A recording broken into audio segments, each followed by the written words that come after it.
This will be my reading of the start of Summer Help Wanted. It's a story about a guy that's going through a divorce and is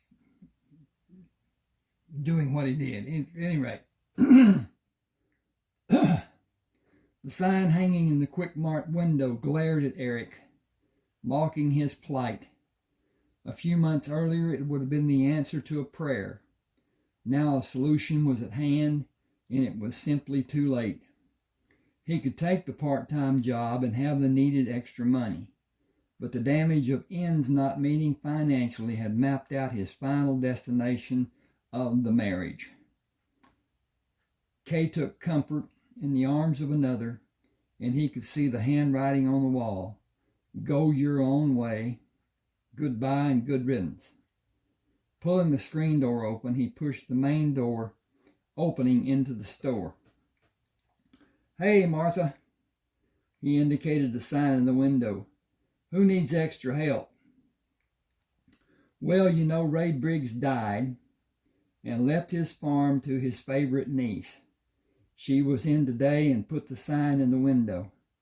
Don't know a hill of beans about farming, and she thinks to get by with a part-time man. What she needs is a full-time man. He's going to need some others to help him. That's what everyone says, and she ain't likely to find anyone around here that's worth having.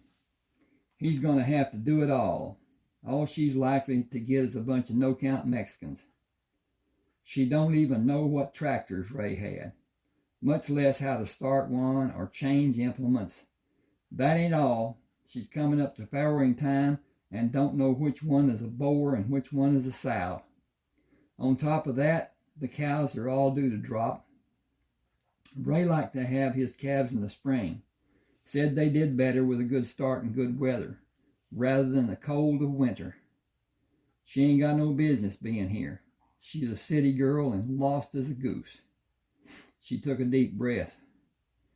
Billy Dolson has been feeding the livestock, and Tom has been helping him milk, but Billy's military school starts next week, and Tom ain't going to let him do any more after this weekend. It's more than just a part-time job. That's a big farm. Cynically, she asked, how about you?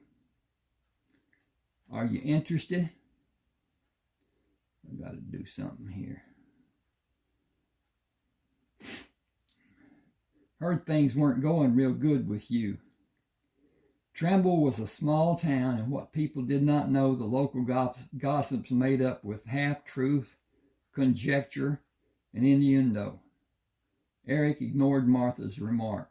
She and Larry Priest had a standing appointment at her house for a rip-snorting weekend drunk. She was the mother of his two closest friends. Still, he held little respect for her, but remained courteous. We can all use extra cash money, but right now I need a loaf of bread. Kenny climbed up on the kitchen counter and used the cabinet shelves for a ladder and destroyed the one we had on top of the refrigerator. He was trying to get a slice of bread and rip the sack open. His movement to open the bag sent pieces of bread all over the kitchen floor. He was not able to reverse his movements to get back down, and he was stuck on top of the refrigerator. He was not very happy about that. Sometimes we dig a hole too deep to manage, but life is all about the averages. He had success and failure, but he will learn from the experience and find the ability to define the repercussions and formulate an exit plan later in his life. I haven't seen Clayton and Merle since last weekend. Is Patch's leg mending all right? You mean the flag race where he banged it on the gate the idiot closed? It wasn't real bad and the swelling went down real fast. He'll be ready to ride this weekend. He's hard to beat on the barrels of a flag race. But only Clayton can ride him. Only him, too, and Patches won't ride double. That's why we got him so cheap. Got to do some jigging here. Eric knew Patches acted badly when he was allowed the freedom. Unknown to Martha, Eric held the papers on Patches. Eric, Merle, and Clayton shared that what little they had. Patches was considered Clayton's horse, and Eric had ridden Patches after Merle bet 500 gazillion dollars that Patches would put him on his butt. Merle lost the bet, which was made with two good friends who were always betting some outlandish amount and knew it was only made in jest.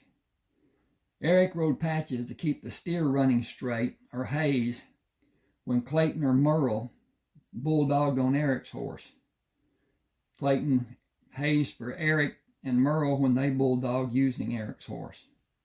Their partnership began at a rodeo when Clayton offered to Hayes for Eric in exchange for Clayton's use of Eric's horse in team roping with Merle. Their association grew over the years into brotherly love. Here's the bread. That'll be 35 cents. He paid her, went to his pickup, and wrote the telephone number on a piece of cardboard he found behind the seat. His intention was to drive out to the farm and talk to the woman to have a better feel for what kind of person she was and what she expected to be done. He wanted the number in case he was unable to see her. He desperately needed the extra money and he enjoyed farm work. He was skilled when doing anything with his hands. Starting the truck, he turned north and waited for an eastbound train to move through the town. He waved back at the conductor on the last car passing through the crossing.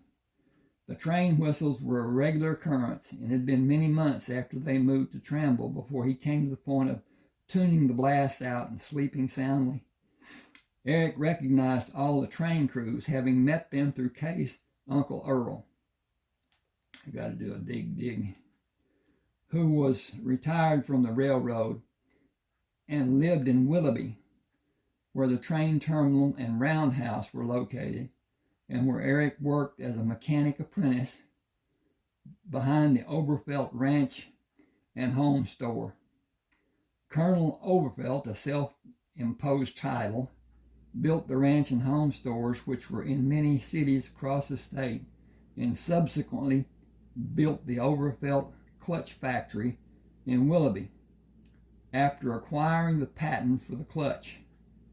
The Oberfelt family owned the stores and clutch factory after Mr. Oberfelt died, and his two sons and his daughter had individual responsibility for different segments of the Oberfelt holdings. The shop Eric worked in was the rear of the ranch and home store, but was independent of the store. Eric's wage was $2.10 an hour, and no raise was forthcoming. He drew so little, the company's only deduction was Social Security. He had veteran benefits from his service in the Navy and did not participate in the health coverage plan. Kay had insurance for herself and the two boys through her employment at the finance company. She had excluded Eric without discussion.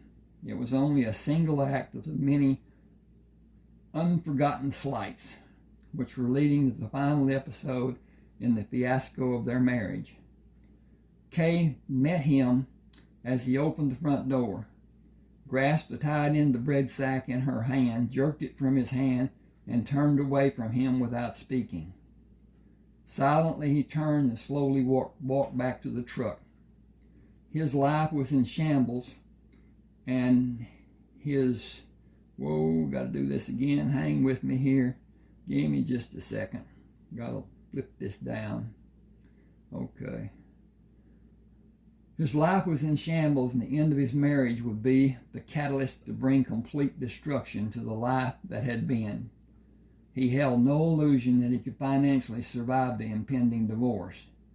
In a previous time, a man without substance could have children, be divorced, and continue to have somewhat reasonable life. The sympathies of the modern courts usually favored a woman. With children involved, the man was usually financially ruined. She was often granted everything, and in some cases, even more than everything. He had friends who were divorced, and the judgment of the court gave the wife more consideration than the wage the divorced husband earned.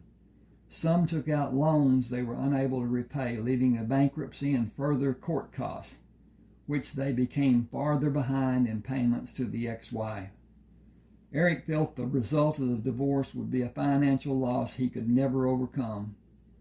Kay and Eric had very little. It was mortgaged to the fullest allowed. Everything he had would be lost in a divorce. Jointly held possessions was the only glue holding them together. He knew they had to make the best of a bad situation and find a way to have closure from the sadness of the untenable marriage. Starting the truck, he watched as Kay opened the curtains of the window to look outside. She quickly closed them when he waved.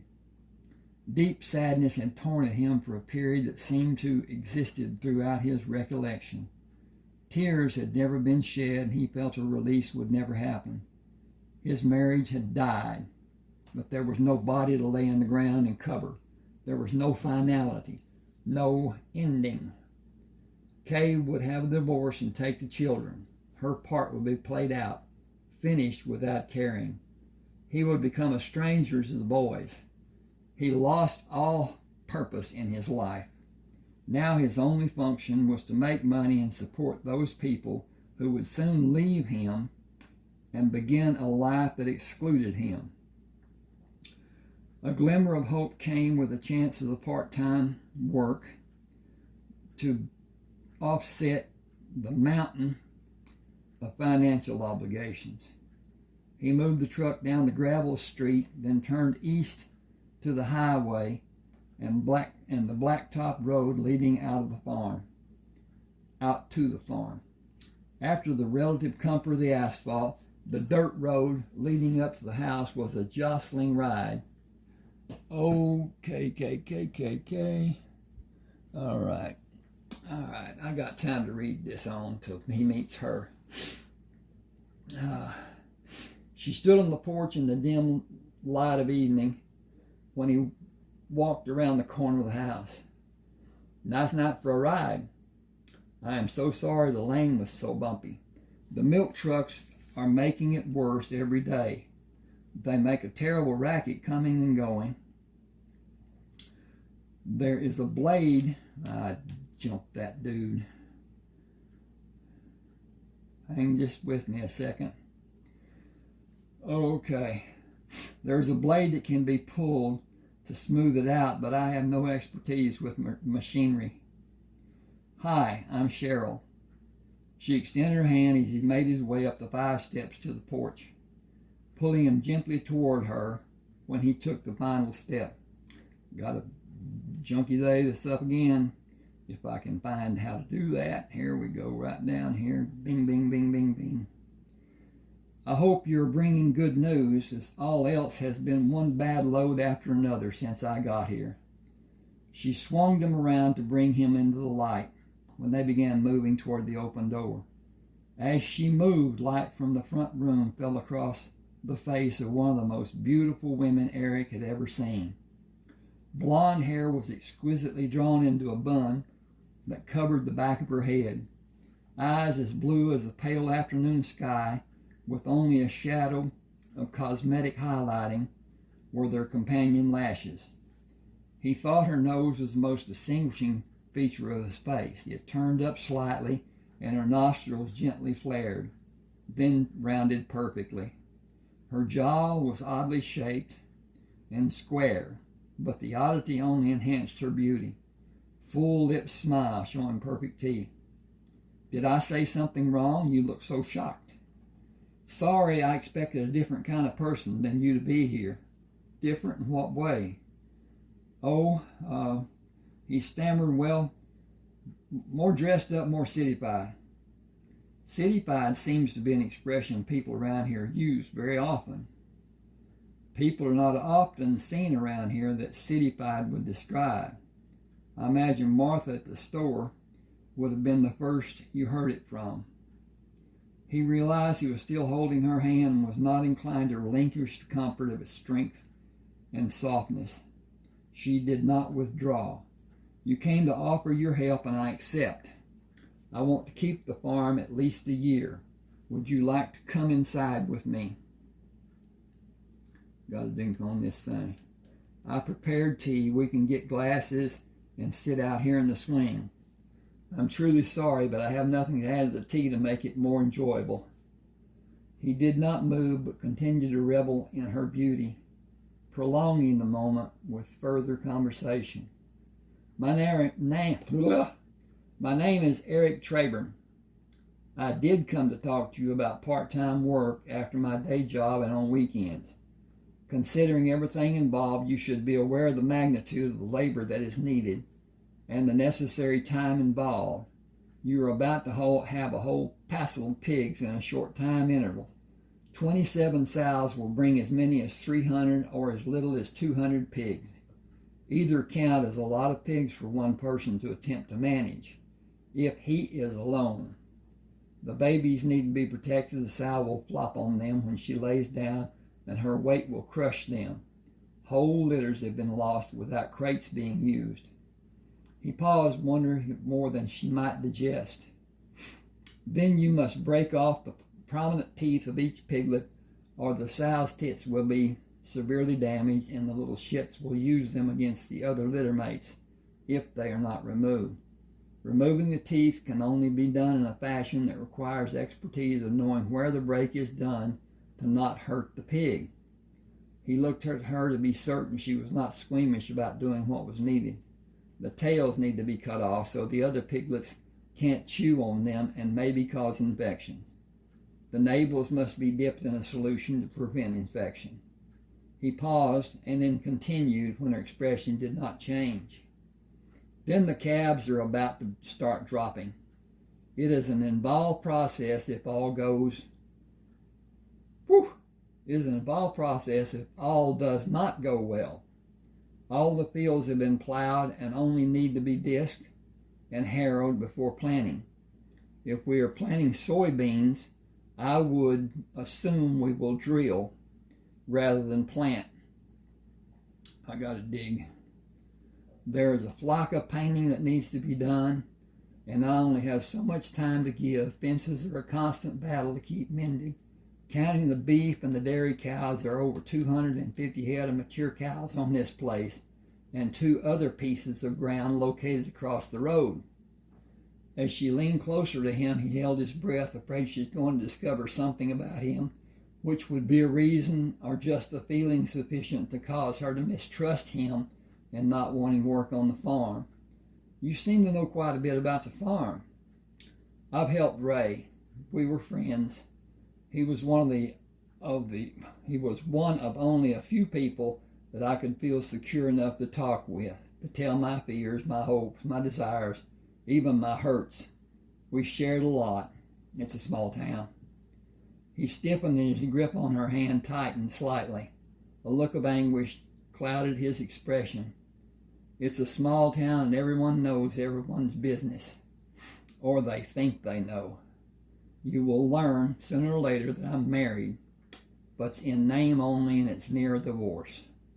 The slightest thing imaginable may be the mechanism to make her leave. We barely tolerate each other, and each of our family members is a sadistic nemesis to me.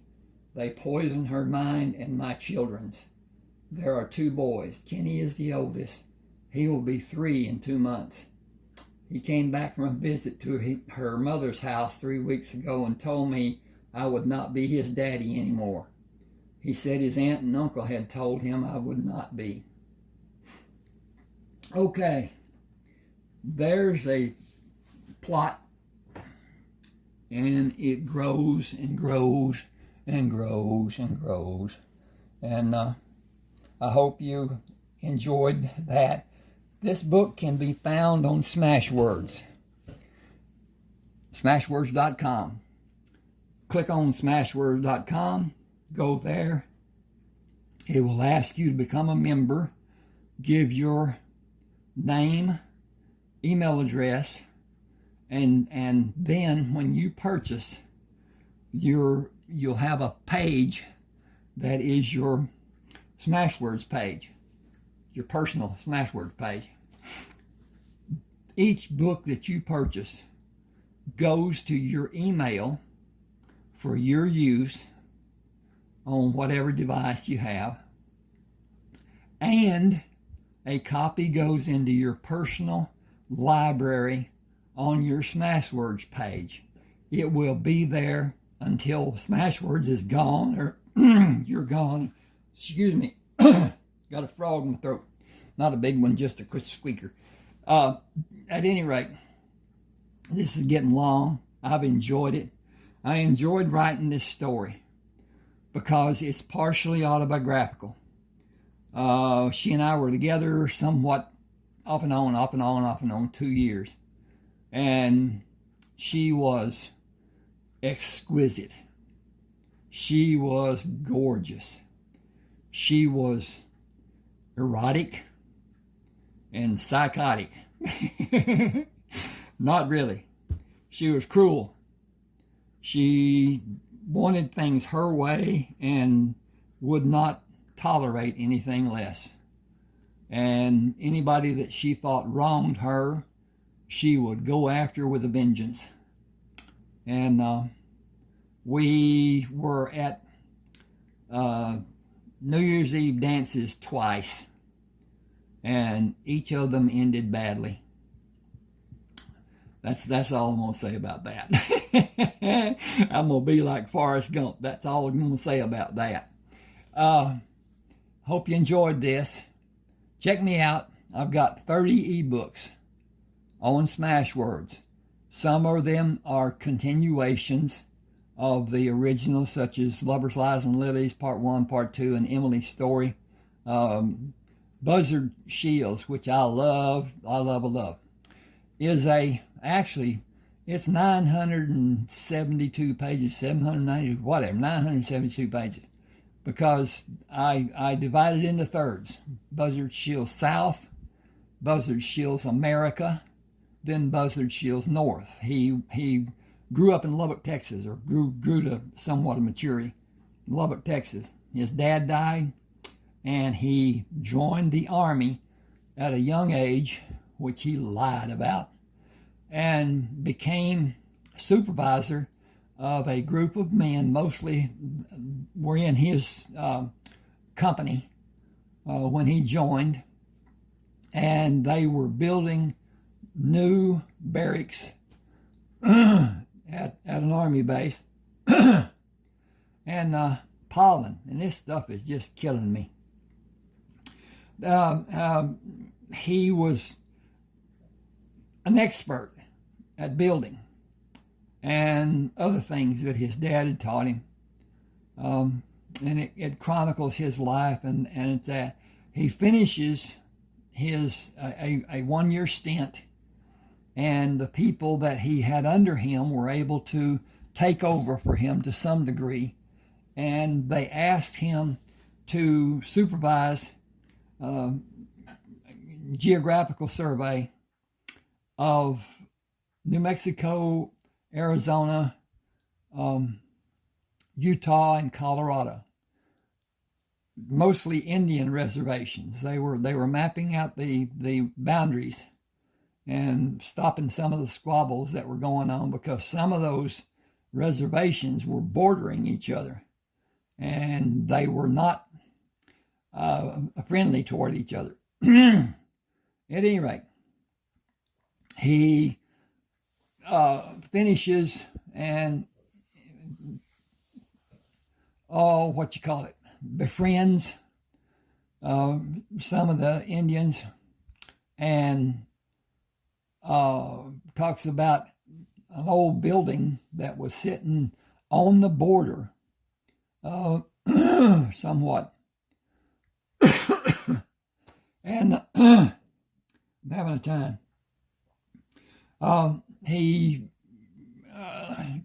goes up to San Francisco, just outside of San Francisco, on the San Jacinto River, and goes to work as a supervisor in a shipyard that is going under. And he he had mined gold at the Indian reservation and had enough that he was able to buy the shipyard and made it solvent. But anyway, then he left after a bit and went north to Alaska to mine gold with his nephew, who was older than him. His sister had a diner, and she worked solid hours. But at any rate, then Lee and him flew around and found different places that Lee had found gold. Then they mined gold, and they did quite well at it. I'm going to quit with that.